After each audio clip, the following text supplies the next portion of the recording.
2, testando. Boa noite, mobigrafista, como é que você está? Uma belíssima noite de sexta-feira, hoje dia 10 de setembro, e vamos começar aqui mais uma Mob Live. Deixa eu colocar nosso comentário fixado, porque logo logo nosso convidado está chegando e a gente começa com esse bate-papo muito legal. Retratos por Sabrina chegando por aqui, seja bem-vinda. Georgia Maciel Fotografia também. Vou até aproveitar, já vou mandar aqui. Ah, já chegou. Cláudio Osório. Cláudio, já vou subir aqui você, tá, pra gente não perder tanto tempo. E a gente inicia o papo, tranquilo? E aí, está tudo ok? Está tudo bacana? Fala, querido, boa noite. E aí, como é que está? Graças a Deus, bem. Tá me ouvindo bem? Tudo jóia, tranquilo. Pronto, se você estava acompanhando as últimas lives, né, você viu que a gente estava tendo alguns problemas com o áudio aqui. Semana passada eu fiz um teste usando o fone Bluetooth, mas depois, quando eu fui editar o arquivo para o podcast, eu achei que o áudio estava muito abafado. Então, hoje, eu estou fazendo o teste definitivo porque eu achei o fone original do Zenfone 6 que estava dentro da caixa. Eu não lembrava que não tinha usado. Tava lá ainda. Ele estava lá, exatamente. Aí vamos fazer aqui. E aí eu vou iniciar aqui a nossa live, né, na Twitch, no YouTube, para começar, que já, Bernardo já está lá deixando comentário. A Eudo disse que já está calibrado na Heineken, porque hoje é sexta, então já viu. O papo vai render demais. Eita! A Eudo é uma figura, viu? Meu Deus do céu. Vamos lá, deixa eu só atualizar aqui. Ó, o Rojas chegando por aqui, seja bem-vindo, Rojas. O meu quase xará Adriano James também por aqui, olha só. Que beleza. Vamos lá, vamos iniciar aqui a live no PC. Tá, em teoria está ok. Vamos agora para a parte prática. Iniciar o OBS. Iniciar o Ciclano. E vamos lá. Vamos ver se o YouTube está conectando agora. Ó, direto de Fortaleza, da terra do Haroldo ainda. Pronto, daqui a pouco brindam as Heineken aí também, tudo certo. E aí, Claudio, animado para a live? Aqui, boa, muito. Tô já há um tempo aqui vendo aonde que eu ia estar. Hoje eu mudei um pouquinho, fui para outra ponta do cenário aqui. Merece.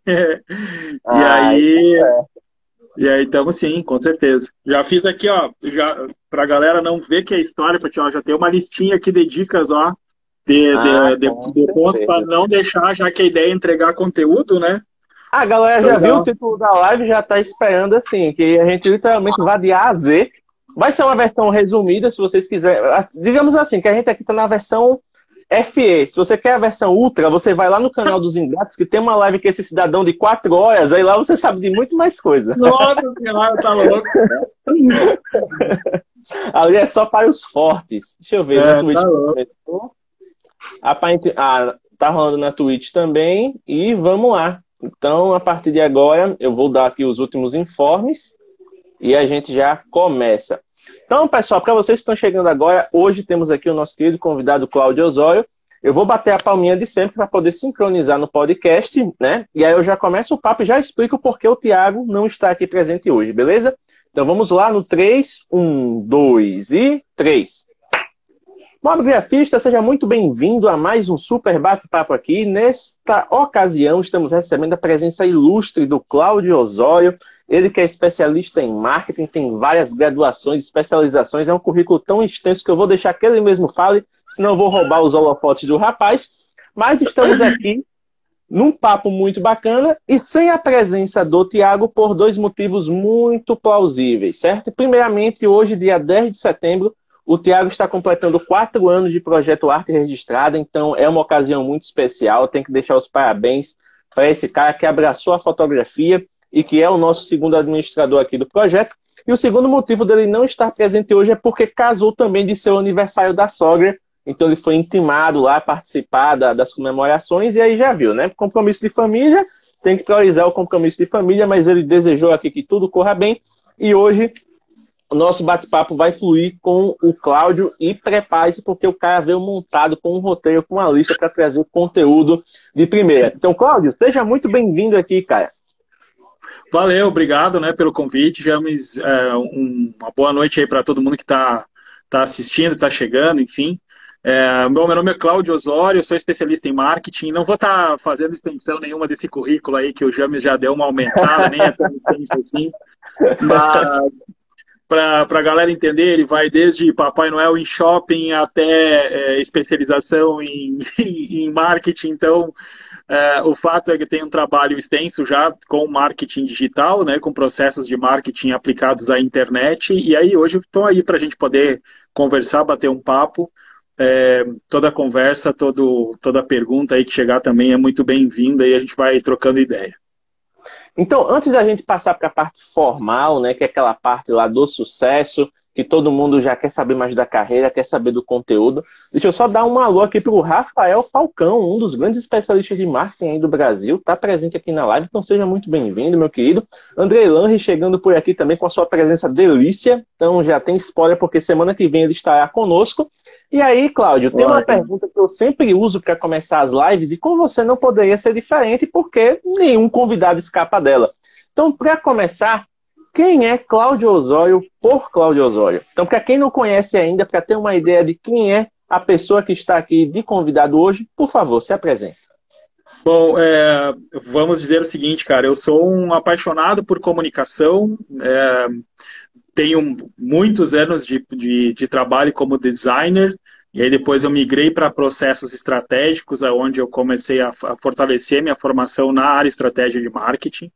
Eu tenho uma agência de marketing com foco em branding e digital aqui em Santa Maria, no Rio Grande do Sul, mas nós atendemos clientes não só local, mas também clientes em outros lugares do país. E eu dedico meu dia, digamos, a pensar aí, a fazer eu penso para várias marcas, né, para vários clientes, entender como que os canais digitais podem entregar melhores resultados para eles.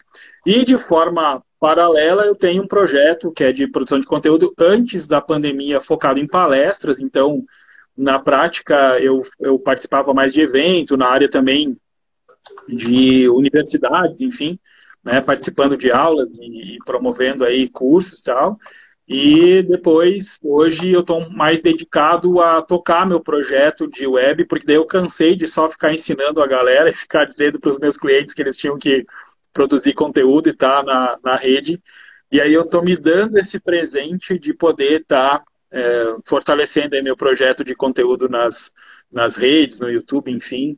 Então, em resumo, eu diria que eu sou um geek nerd apaixonado por comunicação e que sempre viu o digital com muito bons olhos, assim, fui chamado de louco dizendo que as redes sociais, muita gente dizia para mim que rede social nunca ia ser uma realidade, e eu estou feliz de descobrir que eu não sou maluco e que a internet entrega muito além do que até mesmo eu esperava. Ah, com certeza. E aí, já que você meio que deu digamos assim, um roteiro, né, pontual de como foi sua trajetória, uma pergunta que eu tinha curiosidade, né, de fazer para você desde o momento que você aceitou o convite é saber o que entrou primeiro na sua vida, o marketing ou o design? Cara, o design chegou primeiro. Eu, desde criança, eu sempre desenhei à mão, eu adorava desenhar. Eu gostava muito de replicar, né, de olhar a revista em quadrinho, depois replicava, tentava reproduzir os traços. Sempre gostei muito de papel e grafite, acho muito legal o estilo. E depois tive a oportunidade, fui descobrindo a arte digital, digamos assim. Eu brinco que comecei a brincar lá no Corel 1, né? Então já faz tempo que está desenhando. E então o design, não só design gráfico, mas também design aplicado a ambientes, assim, o design comercial, sempre o design veio primeiro. Com o passar do tempo que eu fui sentindo que era necessário eu entender mais da aplicação do design ligado à estratégia. Aí acabei descobrindo mais o processo estratégico, entendi que é onde eu também desempenhava melhor e acabei depois, hoje, assim, hoje eu dou pitacos quanto design, mas eu me vejo e eu sou hoje um profissional de marketing mesmo, então o marketing chegou depois e tomou conta, digamos assim, da forma como eu me posiciono como profissional, né? Com certeza. Olha, eu só estou fazendo uma observação aqui porque o OBS deu pau e cancelou lá a live no Insta e na Twitch. Então, estou direcionando a galera para cá para a gente não perder tempo, beleza? E, Cláudio, como você falou da questão do design, do marketing e tudo mais, quando é que você decidiu ser dono de agência? Olha, foi uma coisa que ela foi acontecendo na prática, porque eu tinha uma relação, obrigatoriamente, quando eu ia conversar com o cliente ali, que estava na produção de web né, na produção assim, do design em si, começava a surgir, tinha necessidade de entender um pouco de web, tinha necessidade de entender a aplicação daquilo ali no ambiente, como que isso ali ia aplicar numa campanha publicitária. Então, eu diria que foi uma migração que ocorreu de forma natural, através do crescimento, né? Eu começo a agência com muito foco no design e com o passar do tempo eu fui entendendo que o processo estratégico ele era muito importante, porque não adiantava um design bonito sem ter sentido. Então, naturalmente, o mercado me forçou a estudar mais e a buscar, e aí eu acabei migrando e depois trazendo profissionais para perto de mim que iriam suprir essa necessidade de produção de design e eu ficar mais estratégico. Então, foi uma coisa natural, um movimento natural que veio conforme a empresa foi crescendo e os clientes foram se tornando mais exigentes também.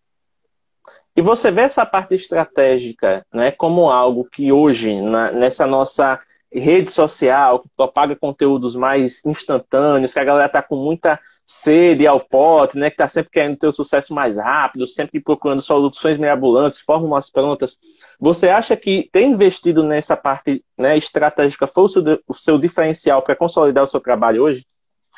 Eu acho que eu vou ter que dizer assim, ó, não só comigo, mas é onde eu vejo onde mais as empresas, as marcas ou os profissionais acabam se perdendo, é quando eles chegam sem ter esse planejamento estratégico, eles não sabem quem eles são, não sabem como é que eles têm que falar, qual a rede que eles vão estar, ou onde é que eles têm que investir, e tudo isso passa por decisão estratégica.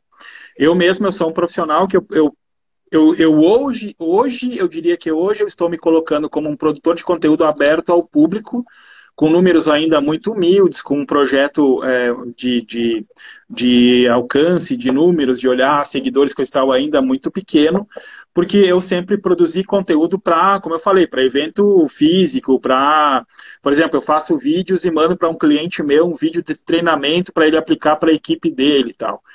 Só que esse processo todo, ele funciona no momento que eu fui entendendo quem eu era, o que eu tinha de melhor para entregar e aonde que eu precisava estar presente. Então, assim, é muito melhor tu tirar uma semana para pensar na tua estratégia e planejar a semana seguinte do que tu imaginar que tu vai sair fazendo qualquer coisa na segunda-feira sem ter um planejamento nem do que tu vai falar, o que tu vai fazer. O caminho acaba sendo mais longo, mais árduo e com menos retorno.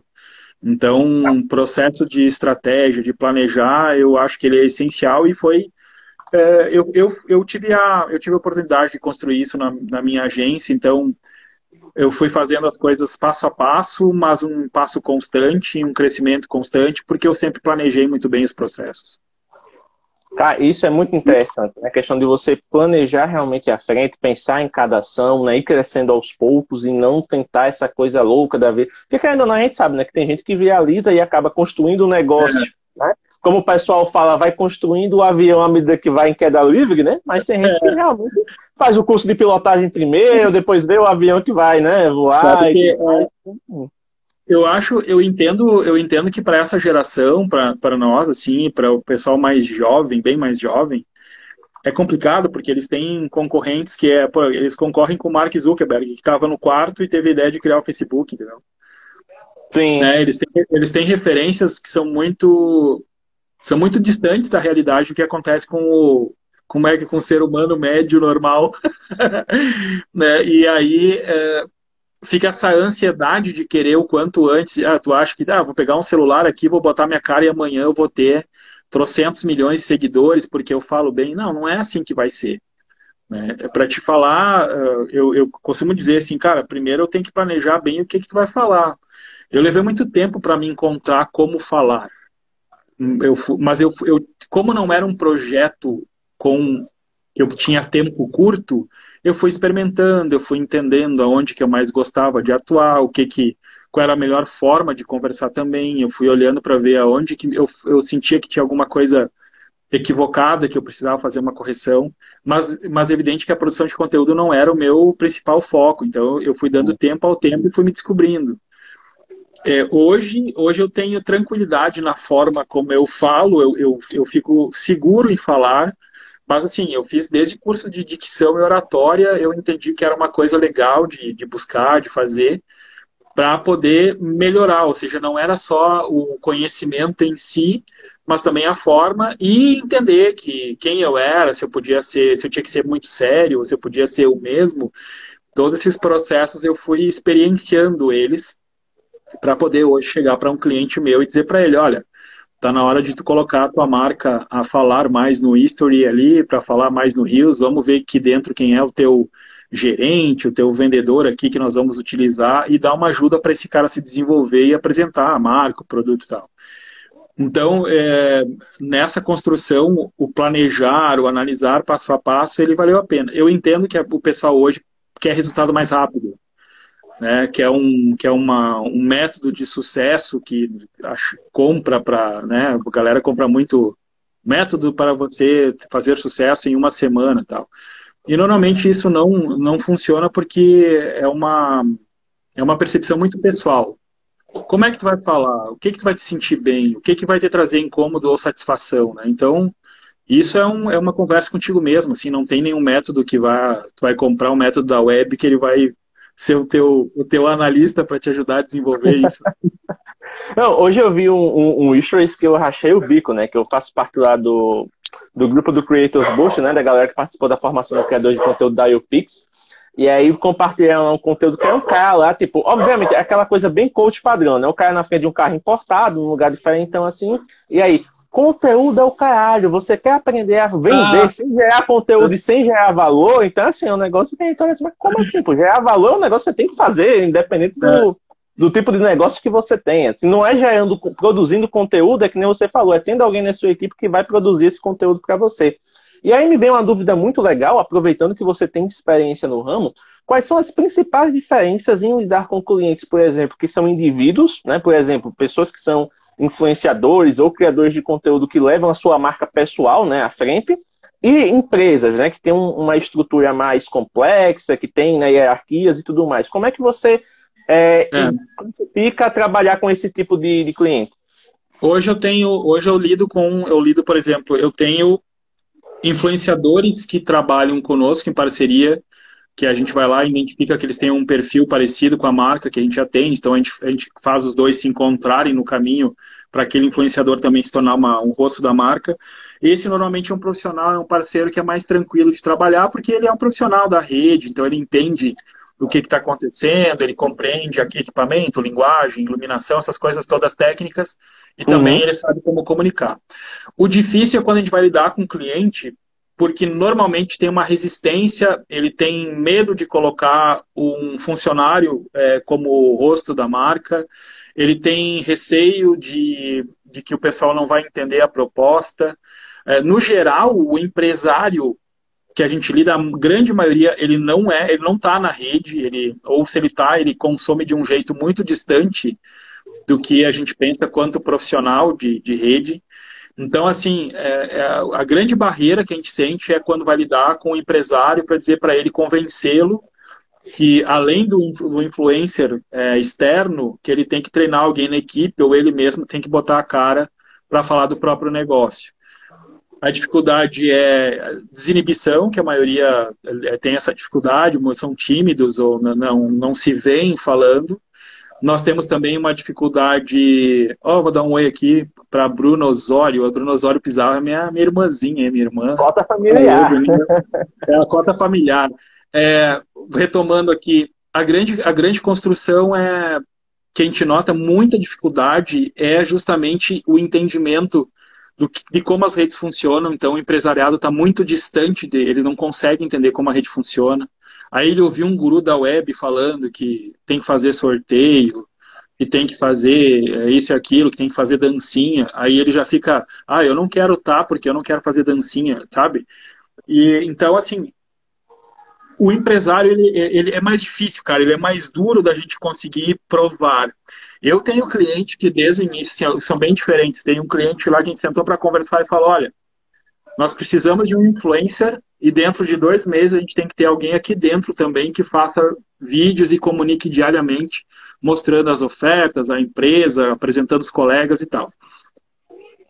O projeto, cara, levou 1 ano para que ele pegasse um vendedor, mas não porque o vendedor tinha dificuldade, o vendedor era muito bom nas redes, mas ele tinha receio porque os outros vendedores iam ficar enciumados. né? Porque ele tinha pego aquele cara ali para destaque. Eu falei, não, então nós vamos mostrando para todo mundo que esse cara vai ser o colega que vai ajudar a trazer clientes para os outros vendedores também. Mas foi, cara, foi extenso, foi demorado, mas hoje funciona muito bem. Então ele tem a influência profissional e tem o vendedor lá que todo dia acorda, dá bom dia, visita, passa por toda a empresa, mostra os setores, mostra a oferta e funciona muito bem. E ao mesmo tempo eu tenho o cliente que a gente está uns 6 meses conversando e o cara tem medo, o cara não quer colocar alguém da loja para falar, tem muita dificuldade de entender que é necessário. Então, cara, eu vou te dizer assim, eu entendo que o mercado brasileiro é muito imaturo e muito recente, e isso nos traz muitas oportunidades de negócio. Então, para aquela pessoa que quer se tornar um produtor de conteúdo, ou que de repente quer se tornar um influencer, ou até mesmo um assessor de marketing para ajudar empresas a se desenvolver, se o cara estudar e correr agora para estudar, para entender a dinâmica das redes, tem muita oportunidade ainda, porque o nosso mercado é muito imaturo, cara, muito imaturo. Daqui a pouco um coach, um mentor de story, né, cara, aquela coisa assim, o cara que vai lá para dentro da loja, convencer o dono da loja e ajudar a treinar os vendedores a falar no celular, a conversar nas redes. Eu acho que isso a gente ainda vai ver avançar muito nesse próximo ano, porque nós realmente lidamos com um mercado muito amador ainda e muito imaturo. Uma coisa que eu percebo, pelo menos assim, nessa galera que tem resistência, eu não sei se é o caso dessa empresa em específico que você foi, mas sei lá, eu vou, digamos assim, dar poder para um funcionário, esse cara vai estar estampando tudo, né, porque é o rosto dele que vai aparecer e tal, aí vai que dá algum BO mais na frente, eu tenho que demitir esse cidadão, como é que a empresa fica? Então tem muita gente também que tem meio que esse receio, né, tem muito isso, de dar essa liberdade e lá na frente ele ter que passar por uma mudança brusca. Porque, por exemplo, eu não vou dizer que é um caso nessa linha, mas eu trabalhei numa escola de idiomas aqui da cidade e eles não tinham presença digital. Então, como na época eu estava estudando muito essas coisas, eu digo, o perfil já está criado, né? Então eu vou alimentar esse perfil e vou transformar num negócio de escola mesmo. E aí, como é a franquia, eu fui me espelhando na matriz, né? E fui transformando algumas coisas, adaptando para a realidade local. Eu não tinha vergonha, então, fazer algumas coisas também que eram interessantes. Então, funcionou.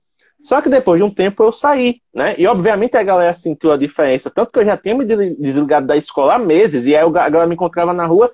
James, como é que tá as matrículas lá? Não sei o quê. Já abriu? Não tô trabalhando mais. É uma coisa que acaba acontecendo. E eu entendo o lado do empresário também, porque hoje em dia é muito mais difícil, né? Você ter a questão da fidelização do funcionário, aquele funcionário de carreira que passa anos na casa, seja por questão do próprio local que tem uma rotatividade alta, ou seja por questões externas, como a situação pandêmica que a gente passa hoje, que muita gente quebrou ou passou por dificuldade e teve que diminuir a equipe, né? Então isso acaba impactando também. Impacta e é um dos pontos que a gente tem que sentar e conversar muito, porque, cara, negócio envolve risco sempre, né? Então, é um ponto que a gente passa muito pelo convencimento de fazer o empresário entender, cara, eu entendo, tem o risco sim, pode ser que daqui a um tempo mais esse cara não esteja presente, mas aí cai de novo nessa situação, assim, já é um fator, tu tem que apresentar isso como um fator de reconhecimento para o teu colaborador ali, né? Olha, sim, cara, eu acho que tu é tão bom, tu comunica tão bem que eu quero investir no teu desenvolvimento e tu vai ser o rosto da marca no que trata do que a gente tem que apresentar aqui dentro, assim, alguém daqui.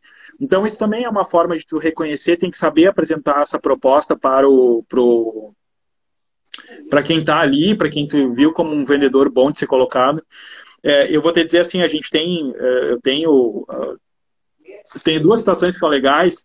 Tem esse cara que eu te falei do projeto aí, que levou um ano até, né, poder convencer os demais colegas que ele era o cara e tal, e hoje cada um tem as suas próprias redes profissionais, todo mundo também está botando a cara na web, e ele segue sendo como o garoto de propaganda da marca ali nas redes, e funciona muito bem, o pessoal chega lá, procura por ele, daí ele recebe, se não é ele o atender na hora, ele direciona para um colega, então acaba fluindo as vendas.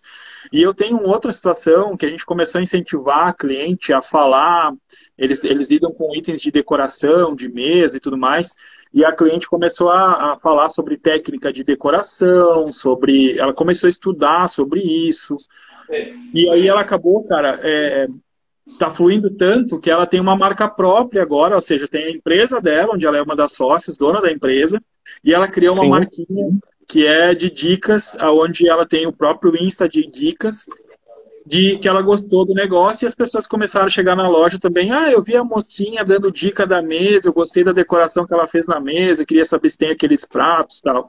Então é legal porque ela percebeu um valor para a empresa e ela se descobriu também como uma pessoa que comunica bem e que sabe lidar. Só que é aquela coisa, ela se esforçou, ela foi vendo, ela teve a preocupação de passou o tempo, ela assim, eu tô vendo agora que eu preciso melhorar a qualidade do meu vídeo. O que eu faço? Tenta melhorar a iluminação lá que tá meio escuro. Aí depois ela foi indo, sabe? Agora ela tá naquela dúvida. E agora? O próximo passo é comprar um iPhone? Mas o legal é ver que em pouco tempo essas pessoas perceberam o retorno. É diferente. No caso dela, ainda ela é uma das donas. Então, assim, para o cliente, ele se sentiu valorizado de ver que uma das donas está explicando sobre o produto, está dando dica do uso, né? Eu sou um provocador dos meus clientes, dizer, cara, eu tenho um cliente, por exemplo, que ele vende máquina de costura industrial para o país inteiro e, e o cara tem vídeos no YouTube, o canal dele, cara, é assim, ó, com muita visualização no canal, ele ensinando como que coloca a linha na máquina, como que opera a máquina, porque são máquinas profissionais complexas.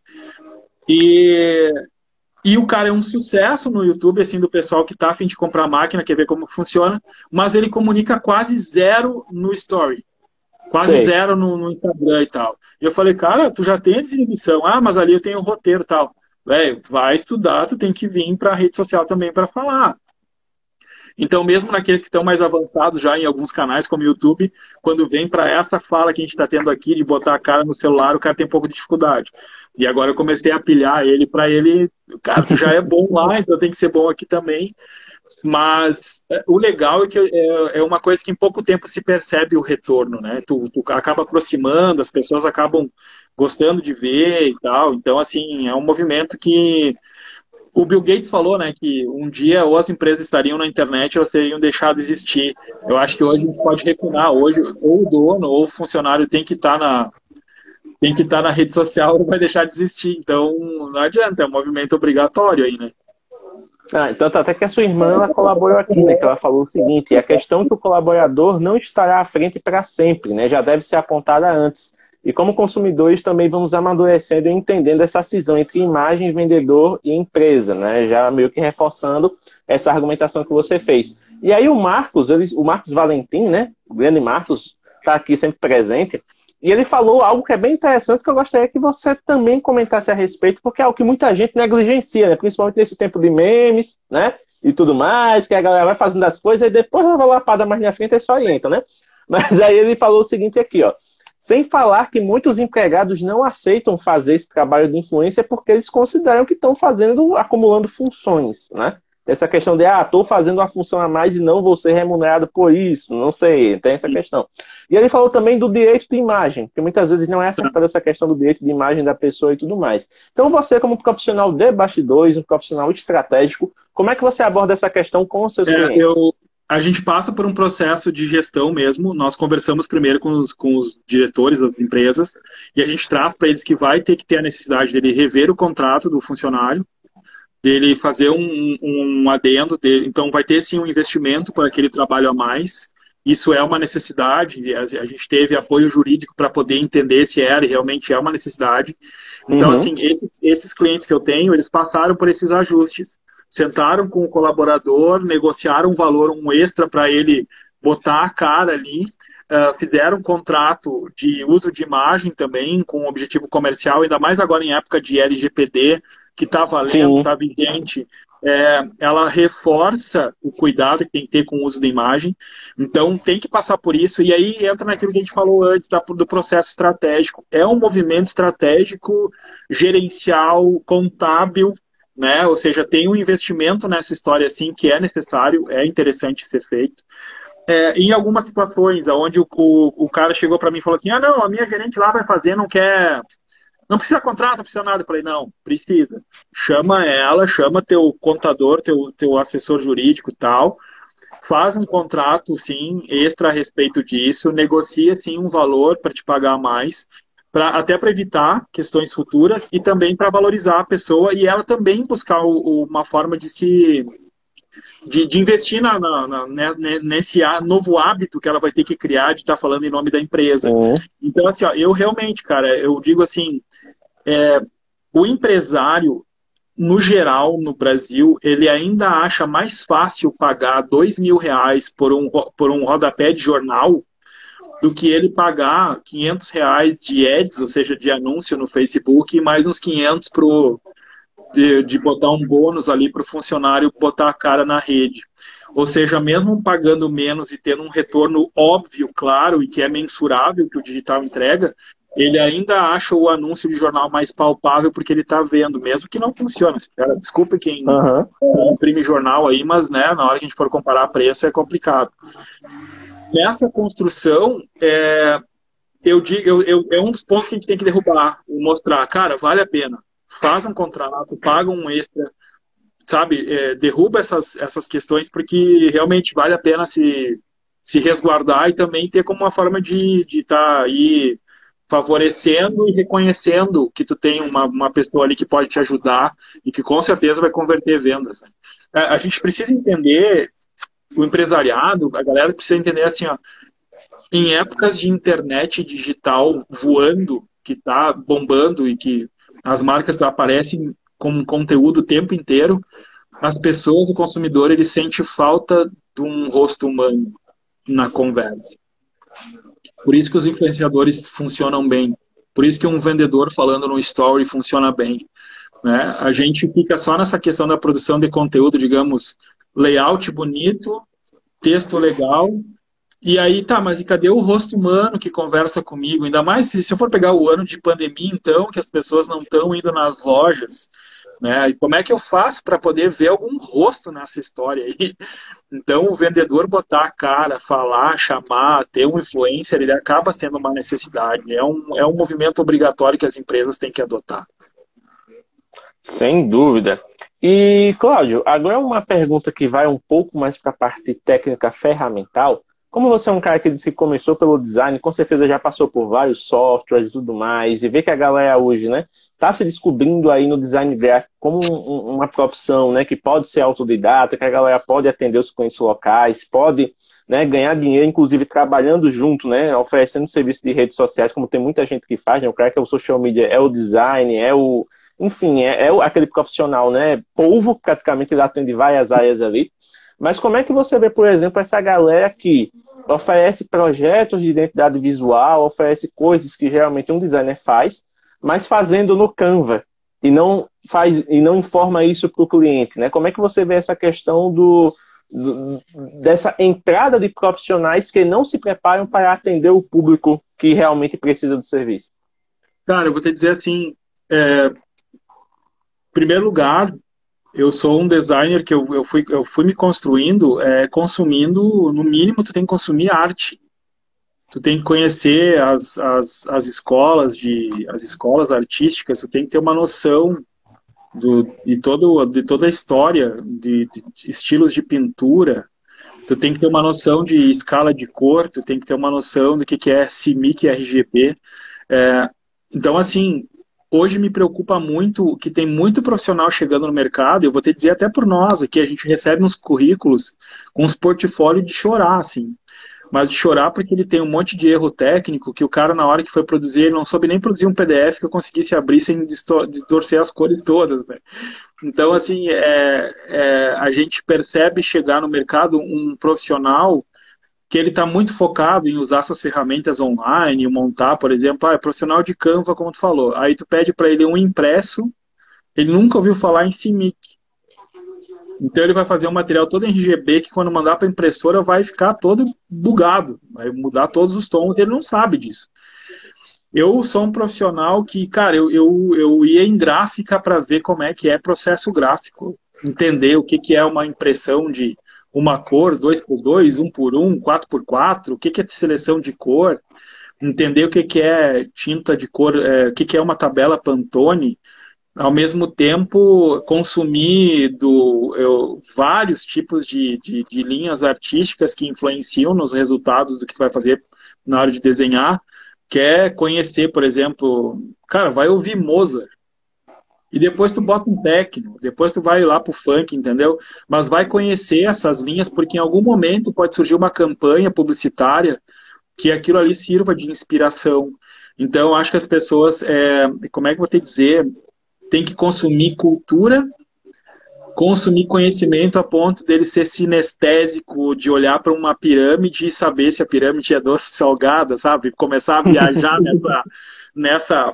nessas noias, assim, porque eu acho o profissional hoje, ele precisa entender de redação, ele precisa entender de desempenho, ou seja, se eu for desenhar, não é um simples post para a rede, eu tenho que pensar o quanto eu posso carregar de tipografia, o quanto eu posso carregar de cor, quais são as cores que mesmo trabalhando em tabelas corretas vão distorcer dependendo da tela do celular, então que eu preciso evitar. Tem vários tons que se tu usar ele vai ficar sempre pixelado, por causa do tipo de combinação que compõe, independente da tela. Tu tem que ter essas noções técnicas, isso é estudo e é não ter preguiça de estudar tudo. Eu vejo a galera indo muito assim, ó, ou vai para a ferramenta pronta, que é o Canva, ou então, eu só faço no Illustrator. Eu só trabalho com o Illustrator.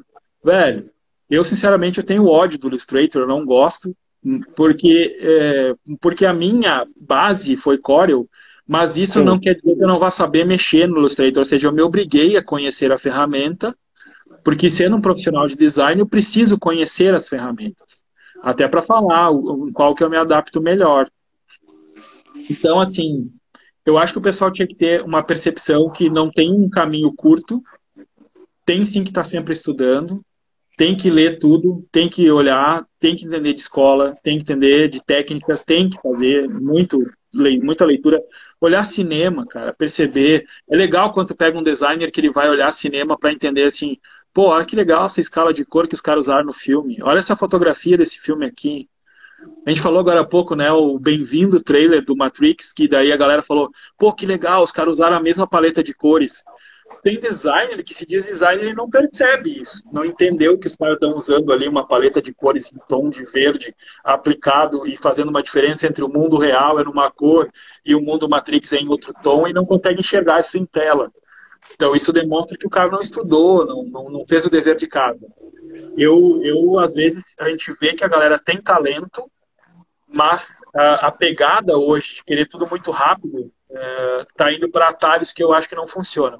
Esses dias eu estava assistindo uma palestra não, foi uma live que o Camilo Coutinho, para quem quer entender de vídeo, aí é um cara que eu recomendo, sei que também admiro o cara, muito bom a forma como ele distribui conteúdo, e ele estava falando da dificuldade que ele está tendo de encontrar um designer para fazer as thumbs dele, que ele falou assim, cara, minha thumb é muito óbvia, quem entende de design, já estudou, o cara olha e entende o que eu quero, entende o padrão de cor, entende o estilo, mas ele falou isso, pô, chega uma galera aqui que não tem noção do que é RGB, e aí ele até comentou, eu não quero designer de Canva, eu quero um designer que saiba mexer no Photoshop, que saiba me entregar as coisas do jeito bem feito, saiba trabalhar e tal. Então, eu acho assim, ó, é uma baita profissão que tem valor, muito valor hoje. Dá a possibilidade de a galera ganhar muita grana trabalhando direto para cliente ou trabalhando para agência, né? Tipo, monta um portfólio e desenha e aí a agência terceiriza com um profissional. Então, assim, tem muitas oportunidades, mas tem que estudar, cara. Tem que estudar. Não dá para te pegar um profissional de design hoje e tu dizer pro cara, eu preciso de um e-book. Tá aqui o conteúdo e o cara te manda um e-mail perguntando, mas qual o formato que eu faço? É um e-book. Tu tem obrigação de saber qual é o melhor formato para desenhar um e-book, tamanho de fonte, tipografia e tal, né? Então, assim, me preocupa um pouco a geração designer Canva. Eu entendo que o Canva ele é ótimo para o empresário que não tem grana para contratar e vai fazer por ele mesmo, vai começar. Ou então, como uma ferramenta extra para o designer que quer ganhar velocidade de criar um post animado, e aí ele cria uma ideia visual e depois ele leva lá para o Canva para botar movimento. Eu acho que isso é ótimo. Agora me preocupa um pouco o profissional que tenta se vender como profissional e na prática ele não sabe começar do zero, não tem noção do que ele está fazendo, está se guiando muito no feeling. Feeling é relativo, né, cara? O feeling ele tem muito a ver com aquilo que tu reconhece, né? Quanto mais tu abrir teu leque, tu assistir essas lives que você produz aí e tal, esse é o tipo de coisa que vai abrindo a cabeça do cara e o cara vai vendo que o mundo é muito maior do que o quarto dele, né? Então, eu me constituí desse jeito, cara. Para te ter uma ideia, para eu aprender sobre vídeo, produção de vídeo, assim, produção cinematográfica, de um dia inteiro de produção, de filma com várias câmeras e tal, cara, eu trabalhei de hold, carregando cabo, carregando caixa, montando Fresnel, montando farol de luz, ganhando, como é que é? R$ 40 um McDonald's, né? Para poder estar lá vendo como uma produtora faz, né? Ao mesmo tempo ir para a gráfica para ver, cara, como que o cara imprime, o que que é o vira-vira, o encaixe, como funciona no papel, o tipo de papel, e tudo assim. Pô, posso assistir como é que é a produção? Eu sou profissional, estou me formando, estou estudando, queria entender como é que vocês fazem um folder. Sabe, eu fiz isso, cara. Eu sempre me dediquei a entender isso aí. Sentar com um cara que trabalha com programação, entender como que esses códigos, eu não entendo do código, mas me mostra como que isso vai chegar na tela, como é que trabalha, depois como é que vocês pensam isso na tela. Sabe, a galera tem que fazer esse caminho, cara. Eu acho que o designer que fizer isso aí, o cara vai encher o bolso de grana e vai se dar muito bem. Curso de redação, essas coisas, o cara tem que fazer hoje. Há pouco tempo a gente estava lidando, uma vez um cara chegou para mim e falou assim, eu sou designer, eu não preciso ver se o português está correto. Eu, Como assim? né? Me conta esse milagre aí. Quando eu desenhava, eu tinha que estar revisando tudo. Então, isso é meio um xerox do profissional que aparece hoje, sabe? Ele acha que ele não tem obrigação de ver. E sim, cara, tem que estar muito ligado nessas coisas. Né? Tem que estar antenado nisso. Não tem outra forma. É uma coisa que é bem interessante, né? A gente está no tempo onde temos mais acesso à informação e, ao mesmo tempo, temos preguiça de sermos profissionais multidisciplinares, né? Porque uma coisa se conecta com a outra. No caso do design, você tem a parte visual mesmo, do desenho, da composição, das coisas, você tem a tipografia. Além do estilo tipográfico, você tem também a própria língua. Se você vai escrever em inglês, você vai escrever em português, né? Tem fonte que você vai usar, que às vezes não tem acento, então você vai ter que adaptar, você vai ter que fazer alguma coisa. Então tudo isso é levado em consideração. E sem falar que o português é essencial, porque você vai ter que lidar com o cliente. Então como é que você vai passar profissionalismo se não falar corretamente, né? Nem escrever. É isso aí. Mas esse aspecto, eu acho muito legal esse movimento que eu vejo você produzir aqui, de trazer para a galera vários pontos de vista quanto ao universo da fotografia, como as pessoas vão utilizar um celular e tal, porque eu acho que tudo isso é válido para as pessoas aprenderem que elas têm que se desenvolver. É aquele momento do cara parar e perceber que ele tem que ir além. Então, eu me incomodo hoje, eu sou o cara que eu sou, como é que eu dizer assim, é aquela coisa que eu sei que a minha realidade é diferente de outro profissional, mas para mim eu acho que o cara não podia ser assim, o cara tinha obrigação de saber, quando eu falo assim, pô, como assim tu não sabe ligar o celular e tirar uma foto? Tu é designer e não sabe ligar o celular e tirar uma foto? Me explica esse contexto.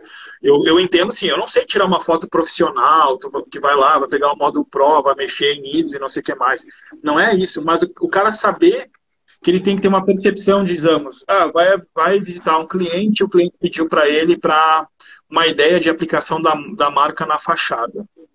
Uhum. Como que o designer não tem noção disso?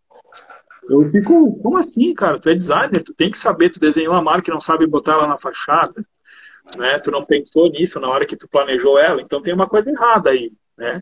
Porque obrigatoriamente todo mundo já sabe que marca vai ser usada na fachada, né? Marca não é para ir só no cartão de visita. Então isso me preocupa. Não é para ficar só de logo no perfil do Insta, né? É isso aí. Então, assim, eu acredito muito, cara, que o profissional que percebeu, a pessoa que perceber que a área de criação ela é efervescente, o mercado está sempre precisando desse profissional, esse cara tem que correr para entender dessas diversas nuances de artes e coisas que envolvem, e técnicas que envolvem a área. Com certeza esse cara alcança sucesso, assim, ele vai conseguir uma colocação profissional legal. Mas tem que pesquisar, né? Tem que estudar, não adianta. Caminho curto, complicado. Muito bacana isso. E como a gente estava falando um pouco, né, de criação de conteúdo, de design, de gestão, a gente tem uma parte que é muito importante também hoje na parte de posicionamento de mercado, que é o branding, né? Que é a maneira como a empresa se comunica, como ela conta a sua história. E a gente tem um case muito bacana que você acabou participando, que é o case de nossos amigos dos Ingratos, né? Que você pegou aquele negócio lá bem amador e transformou num negócio original, que pode ser registrado, que pode ser utilizado de maneira original, mas mantendo a essência, né, do que eles queriam passar, do que eles transmitem nos seus conteúdos e tudo mais. Então, de uma maneira resumida aqui para o nosso público que ainda não conhece esse conceito, o que é o branding e como ele ajuda empresas a se tornarem mais atraentes para o consumidor? No geral, a gente pode dizer que no conceito, o branding é a forma como a marca se apresenta ao mercado das diversas formas de contato com o público possível, ou seja, visual, que aí tu vai tratar da marca, das cores, da sinalização da loja no ambiente físico, o brand marketing, que daí quando vai trazer o digital branding, que daí quando vai trazer isso para o mundo digital, como que essa empresa vai falar no digital, como que essa empresa vai apresentar suas publicações nas redes sociais. Então, o branding, ele trata de tudo aquilo que é visto pelo cliente quando a marca chega no mercado. O logo, as cores, a sinalização, os uniformes na loja, o site, as publicações. Eu costumo dizer que é aquele movimento que a pessoa tem que fazer assim: quem é a tua marca? Quem é a tua marca? Ela é um homem, ela é uma mulher, de que idade que ela é? E normalmente nessa hora o empresário dá uma bugada e fala: eu nunca pensei nisso. E isso compõe o branding, porque daí, assim, eu gosto de trazer a Netflix, cara. A Netflix é um caso legal de a gente falar sobre isso, porque a Netflix é uma mulher de meia idade. A gente sabe que a Netflix é uma mulher, ela já se apresentou como uma mulher de meia idade. E olha que legal é a forma como ela comunica. Oi, acabou de chegar mais uma série que eu adoro aqui. Eu tava vendo não sei o que, fulano me mandou um oi, né? Tipo, sei lá, o Brad Pitt me mandou um oi aqui porque ele acabou de botar um filme. A marca conversa direto contigo. Aquilo ali é uma gestão de branding. O cara sentou e falou assim: como que a marca vai falar? Ela vai falar em primeira pessoa ou ela vai falar em terceira pessoa?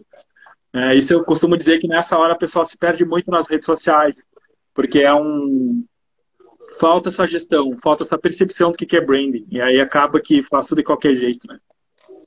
Sim, é algo bem comum, né? Que nem você estava falando lá na outra ocasião, né? Os exemplos clássicos, a galera que chega assim: vou abrir um negócio.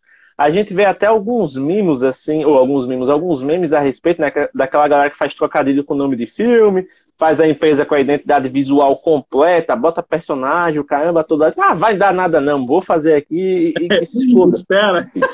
E a gente sabe que não é bem assim, né? Tem empresa que é mais amigável, chega assim: queridão, vamos dar um tempinho aqui para você mudar, né? Porque você tá usando um negócio que não é seu, então a gente não quer te prejudicar, só mude que fica tudo certo.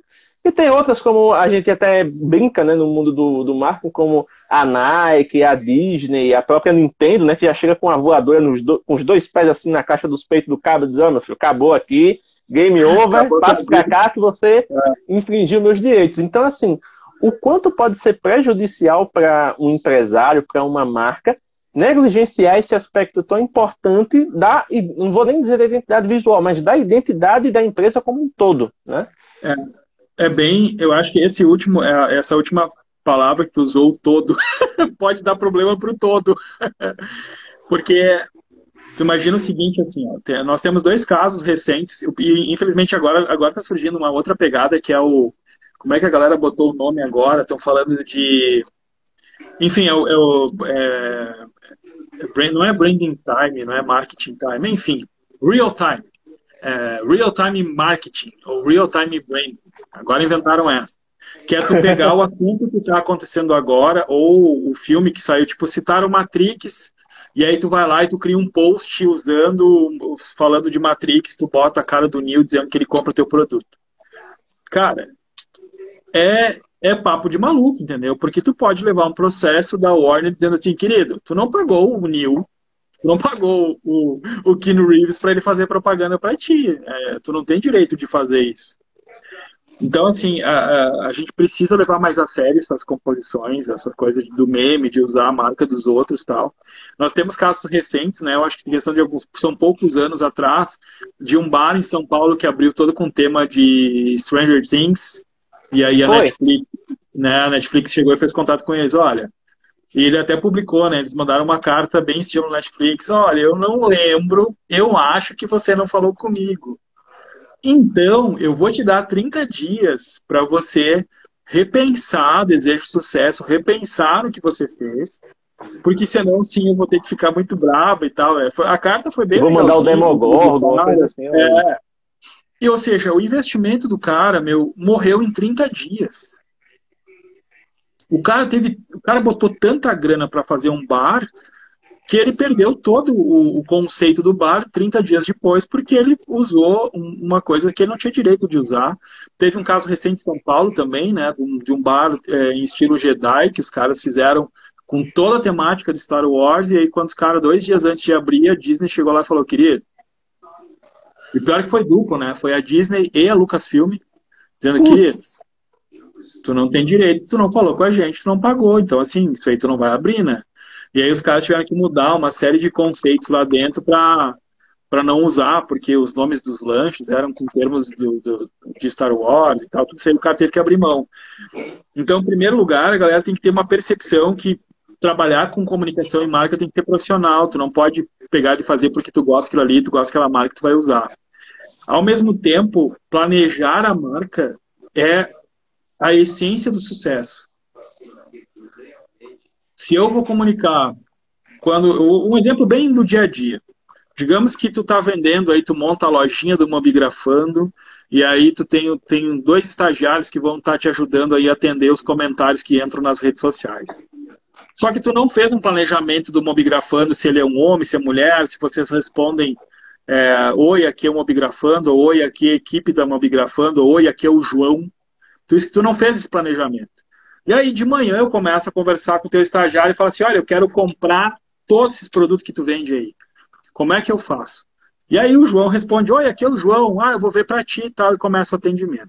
Só que daí o horário do João terminou meio-dia e de tarde quem assume é o José. Aí o José assume e fala assim, olá, aqui é a equipe do Mobigrafando. Opa, já mudou. Já não é mais a mesma empresa, porque de manhã era o João, agora é a equipe do Mobigrafando. Então, por que essas coisas acontecem? Porque a empresa não sentou, não definiu se ela ia se apresentar. Oi, eu sou o João da Mobigrafando, ou do Mobigrafando. Ou simplesmente, oi, eu sou o Mobigrafando, ou seja, criar uma persona da empresa. Cara, isso é básico para a rede social funcionar. Primeiro, assim, qual é a personalidade que a empresa tem? Ela é um coletivo de pessoas ou é uma marca com vida própria? E aí, quando tu planeja isso, tu consegue treinar melhor teu funcionário, tu consegue ensinar para o teu funcionário como é que ele vai atender quando chegar alguém na tua loja. Sabe? Aí tu vai desde o ambiente físico para o ambiente digital na mesma linguagem, na mesma pegada. Por exemplo, se alguém falar contigo e te der assim, bom dia, na rede social, qual é a resposta? Olá, como vai? E aí, beleza? Tudo jóia? Cara, tem muita diferença da abordagem. sim. Mas a empresa não sentou, não planejou, ela não sabe se ela dá oi, beleza, ou se ela dá bom dia. Porque ela não fez uma definição ali como que a empresa deve ser, se ela deve ser séria, se ela deve ser mais coloquial ou mais, assim, tipo, mais de boa na hora de falar. Então, assim, eu digo que recuperar negócios que já existem passam por rever esse posicionamento da empresa, repensar quem ela é como persona, né? E para começar negócio, melhor ainda, primeiro define se é homem, se é mulher, como é que vai falar, se a equipe vai falar em nome próprio ou em nome da marca. Isso aí dá, cara, faz muita diferença para te converter em venda, tu ter essa percepção assim de quem é a marca, né? Aquele pessoal que quando faz, né, faz aquela formação do Sebrae, bota lá missão, visão, valores, bota num quadrinho, pendura na parede e para por Nunca aí, vi. né? Não tem mais nada. Nunca lê. É isso aí. Nunca revisa, é uma coisa louca. E, Cláudio, já que a gente está falando dessa questão de direitos, né, querendo ou não, de crossovers, porque às vezes a gente tem produtos licenciados de marcas, né? Ou negócios inspirados em marcas que têm a aprovação da marca e tudo mais. E a gente entra muito no senso de comunidade, né? A questão da comunidade, de empresas criando comunidades. E hoje a gente tem, né? Você que é do marketing, você sabe muito bem disso, que as empresas elas cultivam os seus embaixadores, os seus fãs, elas dão nomes, fazem os grupos ali e tudo mais.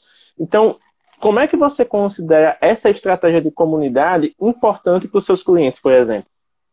A gente tem... eu entendo que a gente tem que fazer uma percepção, assim, se faz sentido isso para a marca, né? E entendendo que faz sentido, aí de novo caímos nessa mesma ideia, assim, de vamos planejar como é que a marca vai falar, o que a gente vai oferecer de diferencial para esse cara.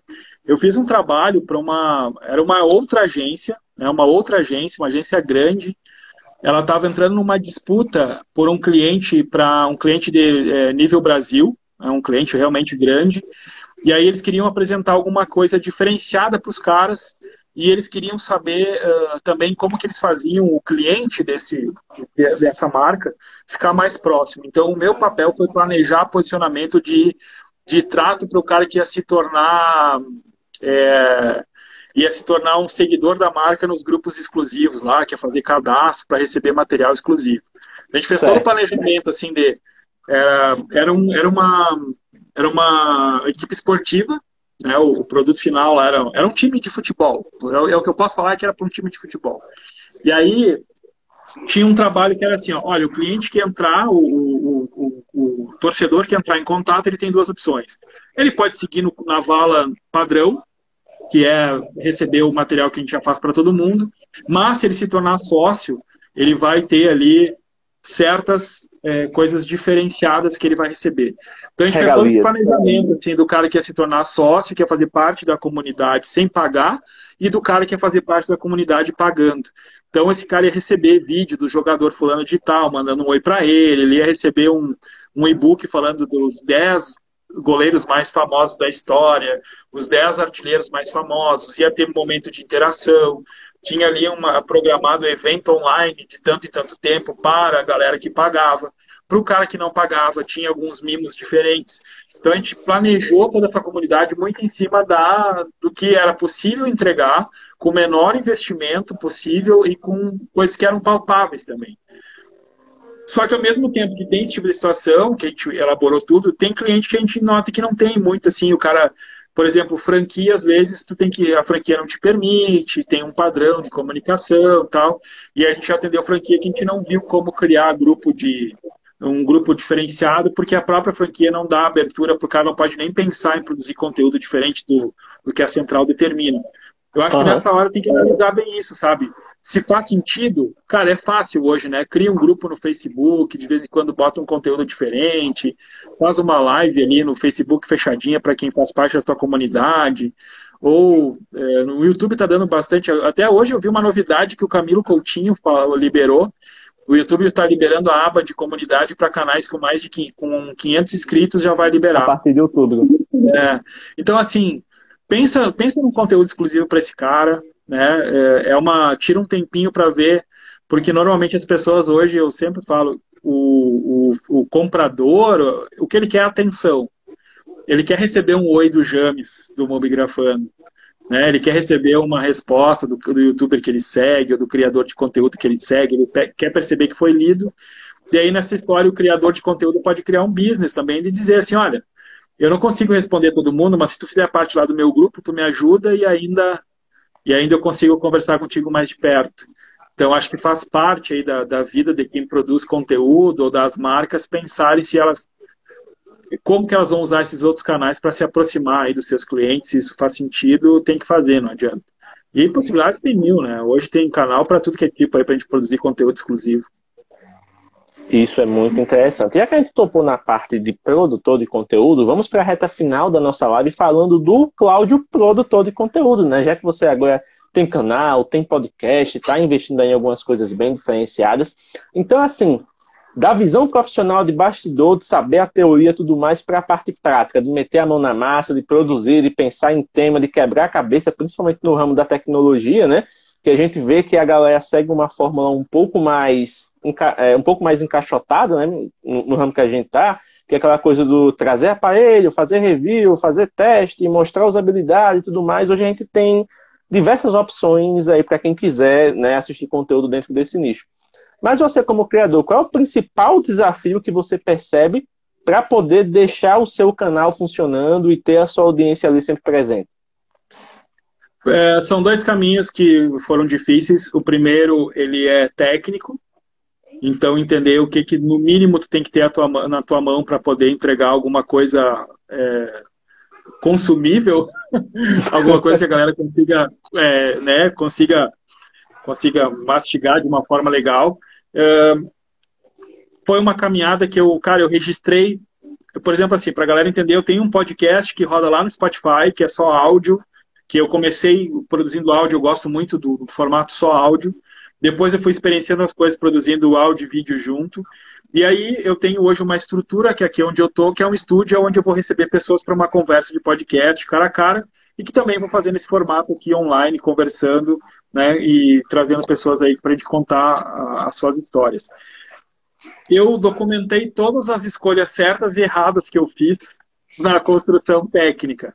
Aonde que foi dinheiro fora e aonde que eu consegui economizar e que faz sentido. Então, hoje, eu diria para a pessoa tirar bastante tempo para pesquisar na web, tem como tu achar sempre o que é o melhor custo-benefício, desenhar um esquema para entender qual é o equipamento que tu tem, assim, o que vai conectado no quê. Então, o meu podcast, para eu produzir o áudio, eu preciso do microfone, ok. Onde que eu gasto menos grana e o que é mais prático? O que eu dependo... Pega um microfone, eu estou num lugar que tem som ou não tem som, é muito abafado, não é? Então, todo esse processo técnico foi o que desgastou bastante. Assim, foi muito tempo estudando para fazer baixo investimento e ter equipamentos que conseguissem me entregar o que eu queria entregar de qualidade. E aí que a gente cai na história de, com o passar do tempo, tu vai percebendo alguma coisa ou outra que tu vai melhorar, e aí é uma evolução normal que qualquer profissional vai querer aplicar. Porém, aonde eu entendo que está a grande chave de virada é tu ter momento de organizar o teu dia a dia e entender em que horário tu vai produzir teus vídeos e aprender a fazer roteiro. Eu acho que isso é essencial, porque senão tu divaga demais. Por exemplo, eu falo sobre muitas coisas. Então, eu já falei sobre a Mulan, o streaming da Disney, sobre a chegada do Disney Plus, sobre o Galaxy S20 FE, que me deu a oportunidade de conhecer vocês pessoalmente. Mas tudo isso faz parte de experimento. Ou seja, eu falo sobre coisas que eu gosto, do universo que eu gosto, que eu quero compartilhar a ideia. Eu experimento também como é que funciona esse ambiente técnico, no momento que eu falo sobre um aparelho ligado ao meu dia a dia. Mas a gente só foi chegando em melhores resultados no momento que eu fui pautando e criando roteiro, roteirizando as coisas. Eu vejo que tem muita gente talentosa, criativa, que se perde no mundo das ideias. Eu tenho ideia, eu vou falar como é que cozinha o macarrão, não sei o quê. Eu vou falar sobre celular agora. Agora eu vou falar sobre maquiagem. Agora eu vou falar como é que planta árvore. Cara, se tu vai falar sobre tudo e tu planejar, tu cria um canal para falar sobre tudo. Mas tu vai precisar obrigatoriamente saber fazer um roteiro. Roteiro do teu dia a dia e o roteiro do vídeo em si, para não perder as ideias, que pode ser o teu diferencial, né? Então, como produtor de conteúdo, eu só fui perceber ganho na hora que eu comecei a organizar melhor os processos. Durante muito tempo, se você entrar no meu canal lá, por sinal, segue o meu canal, galera vai no YouTube e vai achar muito assunto sobre marketing, eu falando, parecia um robô, desanimado, mas tudo fez parte de experimentação. Eu botei a cara a tapa e fui tentando, mas ali eu segui um roteiro falando etapa por etapa do que compõe uma estratégia de marketing inbound, por exemplo. Depois eu vou falar sobre coisa, tem uma amiga que a gente tentou um quadro bem descontraído para falar sobre marketing, que está lá também no canal, mas tudo foi experienciando. No momento que eu entendi, agora vamos fazer sério, beleza, então primeiro eu já sei, não posso fazer de qualquer jeito, eu tenho que organizar as ideias e tenho que saber o que vem primeiro. Aí as coisas começaram a fluir bem melhor. Então, o primeiro passo é a galera entender, organizar a agenda, né? Organizar a agenda, ter uma regularidade, saber como produzir as coisas. A gente eu vinha num ritmo legal ali de organização das coisas, eu passei por umas questões pessoais que acabaram atrapalhando um pouquinho a dinâmica, mas agora já retomando, a agenda salva tudo, cara. Tu tem uma agenda, tu vai saber as ideias que tu vai expor, faz todo sentido e é uma chave interessante aí para quem quer entrar nesse mundo de produção de conteúdo, ter essa pauta organizada, faz toda a diferença. Isso é muito importante, organização. E, Cláudio, hoje, nesse meio de diversas plataformas, é como você falou, hoje, canais para contato com a audiência, para produzir conteúdo, para distribuir conteúdo, a gente tem aos montes. Dentro da sua experiência, né? Então, nesse caso, para não ficar uma coisa muito genérica, eu vou direcionar para você. Quais são as plataformas hoje que você vê sentido em estar presente? Porque muita gente tem essa neura do lançou rede social nova, eu tenho que estar lá. Eita, que fulano está na rede social X, eu tenho que ir para lá também. Daqui a pouco a pessoa está em muitos lugares, mas ao mesmo tempo em nenhum, porque não consegue dar atenção para nada. Sim. Então, na sua visão hoje, quais são as redes sociais que você vê sentido em estar presente? Gostei do comentário do Marcos. Tenho agenda, só não consigo seguir. Mas já é um fato, né? Tem gente que nem agenda tem, Marcos. Cara, assim, ó. Em primeiro lugar, tem muita gente que torce a cara, que diz que morreu, que não existe mais, mas eu vou dizer assim, Facebook é obrigatório. Começar por aí. Rede social obrigatória, é a maior rede social do mundo, só no Brasil são 130 milhões de usuários ativos, é o dobro do que o Instagram tem de usuário ativo no mês. Então, assim, em primeiro lugar, tem que estar no Facebook com uma página profissional e tentar, cara, te vira, se quer ser produtor de conteúdo, vai dar jeito, vai produzir conteúdo, né? Para as redes. Então, assim, ó, o Facebook é obrigatório. A outra questão que a gente tem que entender, o Facebook, cara, ele é dono do Instagram e é dono do WhatsApp, e a hora que o Facebook resolver se transformar num super app, como tem o chat na China, que é a grande sombra, para a galera entender, o grande concorrente que o Facebook tem no mundo é um aplicativo chinês que reúne tudo numa coisa só, mas que ele não sai de lá, ele ficou lá. Só que o Facebook sabe que se ele sair vai ser um problema. Então, eu diria que ele é um aplicativo que ele reúne vários tipos de redes, como nós teríamos Instagram, Facebook, Snapchat, TikTok, tudo numa coisa só. Então, a gente tem que ter essa percepção assim, ó, se o Facebook resolver em algum momento conectar tudo e transformar tudo num serviço só, tu tem que estar onde a maior base dele já está, Facebook, não tem que discutir. Gerenciamento de anúncia no Facebook que se faz, a conexão com conta profissional do Instagram é pelo Facebook que se faz. Agora o Facebook conectou o Messenger com o direct do Instagram, com o WhatsApp, ou seja, as comunicações todas fluem entre os três aplicativos, então o Facebook é obrigatório. Se você comunica para empresas, se você quer ser um influenciador e quer vender para empresas numa pegada mais corporativa, tem que estar no LinkedIn. Obrigatória. A única rede profissional que existe para te colocar lá, se isso se fizer sentido e tu negociar com outras empresas, o LinkedIn vale tu colocar lá, pelo menos deixa teu currículo atualizado lá e mostra algum pouquinho do teu trabalho, vale a pena. Instagram, rede da vez, o Instagram seria a rede com mais canais abertos possível, né? Porque tem, dentro do Insta, tu tem o Feed, o Story, o GTV, o Reels, ou seja, uma parafernália lá dentro. Não dá para abrir mão, lembrando que o Instagram falou que ele vai se tornar cada vez mais uma rede para produtores de conteúdo, então obrigação de estar lá dentro, não adianta, tem que estar lá no Insta.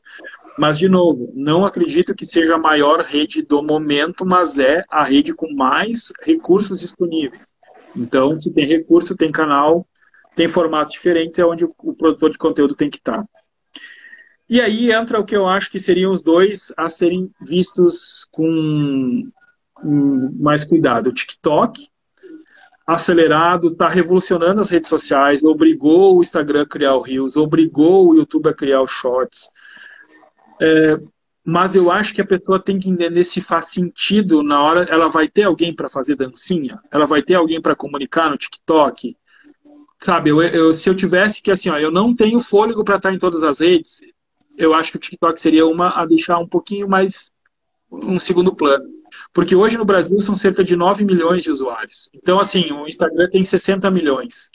Cara, se é para fazer dancinha ou se é para comunicar fazendo vídeo mais longuinho, faz no Reels, faz mais sentido, né? Tu tem uma base muito maior de usuários no Instagram.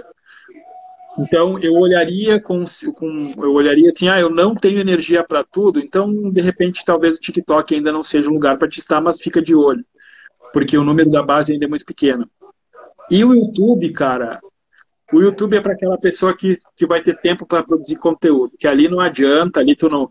O Shorts nunca vai ser pelo menos eu imagino, nunca vai ser o cerne do YouTube. O YouTube é conteúdo denso, é conteúdo de opinião, de informação. Aí o YouTube é aquela coisa que eu diria assim, ó, ali tu tem que entrar, quando tu entrar, tu tem que entrar certeiro, tem que saber o que tu tá fazendo. Não estou falando que tem que chegar com uma câmera profissional e tudo mais, mas pelo menos tem que entender que ali é um vídeo com mais tempo, que tu tem que trazer alguma coisa para as pessoas e tudo mais. Então, seriam as duas redes que eu deixaria assim para um segundo momento, dependendo do que tu busca agora. Se tu é um produtor de conteúdo, que tu sabe que tem que dar opinião, que tu vai fazer review de produto, vai dar dica, vai dar informação, quer expor tua opinião, aí o YouTube passa a ser uma rede obrigatória. Então, cara, é uma parafernália, é uma decisão desgraçada essa de em que rede está presente. No geral, eu diria que o TikTok é aquela, se eu não tenho energia, deixa ela para depois. Porque é a menor de todas. Agora, se eu olhar para o YouTube, é a maior audiência de televisão do Brasil. Não é a rede do Plim Plim, a maior audiência de televisão do Brasil é o YouTube. Então, assim, são quase 100 milhões de usuários. Não dá para ignorar isso. Cara, Tu tem que achar um caminho. Eu acho que se tu produzir um vídeo que vai para o YouTube, tu consegue colocar ele no GTV. Se tu tirar um tempo para fazer alguns cortes, tu pode botar ele a rodar os cortes pequenos no teu Reels. Então, assim, bem organizado, dá para te alimentar essas redes, tirando um tempo para planejar isso e te virar nessa parafernália de rede que existe, né? Mas eu só recomendo para a galera não entrar nessas coisas que aparecem de uma hora para outra, que nem Clubhouse. Cara, não perde tempo com essas coisas que aparecem de uma hora para outra, entendeu? Agora eu vou produzir conteúdo para o Clubhouse e vou negligenciar o meu Instagram ou o meu Facebook, porque... Não, cara, aí é meio... Deixa passar um pouco mais, analisa melhor antes de você querer mergulhar em tudo que aparece, né? Pois é, até teve uma coisa interessante que o Bernardo comentou aqui, né? Que eu até aproveito para puxar esse gancho. Você falou, tem que saber dosar a energia, né? Saber onde você vai investir e tudo mais, e aí de repente você tá lá, borocochô. Tô investindo no YouTube, não tá dando certo, a audiência não tá vindo, sei lá. Aí você abre um portal de notícias para dar uma conferida atualizada, aparece lá. TikTok supera horas visualizadas do YouTube nos dispositivos Android lá nos Estados Unidos. Aí você tem que ir pro TikTok? O povo já tá assistindo mais TikTok que YouTube. O YouTube não vai dar certo. Você larga tudo lá do YouTube, vai pro TikTok, aí se frustra no TikTok e no YouTube. Exatamente. Não, e a gente tem que ter uma percepção assim, ó, realidades diferentes, né?